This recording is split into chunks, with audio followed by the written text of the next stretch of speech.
কাজ করতে পারিনি। আজকে আবেদন এসেছিল তাই দিয়েছি। এইসব করে তর্ক বিতর্ক করতে করতেই ওরা অনেক লোক ছুটে এসে বলছে মুসলিম পাড়ায় তুমি ঢুকবে না। আমি বললাম কেন মুসলিম পাড়ায় ঢুকবো না? আমাদের কার্যকর্তারা বলছে কেন মুসলিম পাড়ায় ঢুকবে না?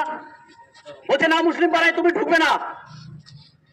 এই ধরনের বক্তব্য দিয়ে এরা ওদের সেই ছোট ছোট বাচ্চা ছেলেগুলোকে উত্তেজিত করলো।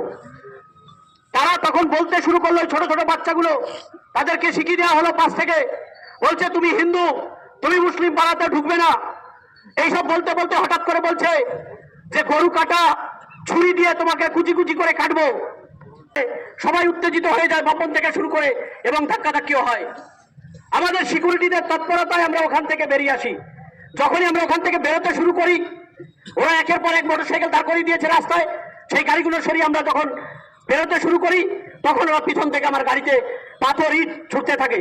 ওর মধ্যে ওরা লাঠি ফাটি রড ফট নিয়ে জড়ো হয়ে যায়। ওই মিনিট 15 মধ্যে রড লাঠি সবকিছু নিয়ে তখন তাড়া করে এবং সেগুলো ছুটতে থাকে আমাদের গাড়ির পেছনে। তারপরে আমরা এসে সিদ্ধান্ত নিই যে আমরা চৌমাথা অবরোধ করবো। আমরা চৌমাথায় বসেছি। যাই হোক, প্রশাসন আশ্বস্ত করেছে যে গ্রেপ্তার করবে।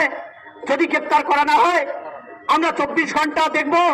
শুধু আন্দোলন নয়, আমাকে সৌমিত্রদা ফোন করেছে, আমাদের সাংসদ, জেলা সভাপতি ফোন করেছে, রাজ্য সভাপতি ফোন করেছে।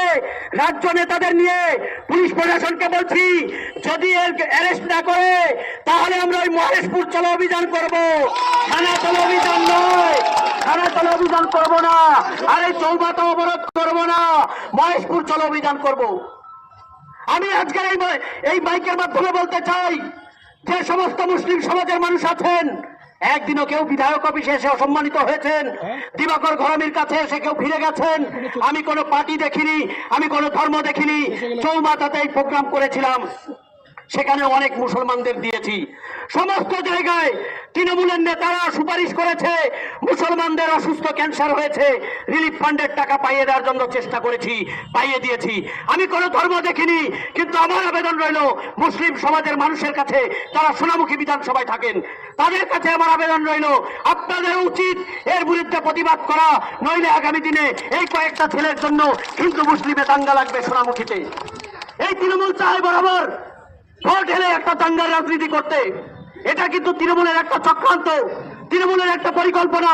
তারা হিন্দু মুসলিমে দাঙ্গা লাগাতে চায় আর মুসলিমদের ভোট এক জায়গায় করতে চায়, সেই করে ওরা জিততে চায়। এইভাবে হবে না। আমরা এবারে রাস্তায় আছি, যেখানে আমি এতদিন ঘুরেছি, কোথাও কেউ কোনো বিক্ষোভ দেখায়নি, কেউ কোনো কিছু করেনি। আজকে ভোট এসেছে, এরা হিন্দু মুসলিমের রাজনীতি করার জন্য তৃণমূল কংগ্রেস পরিকল্পনা মাফিক এটা করেছে। ওই চোর ঠেতরগুলোর এই মস্তানি আমরা মানব না।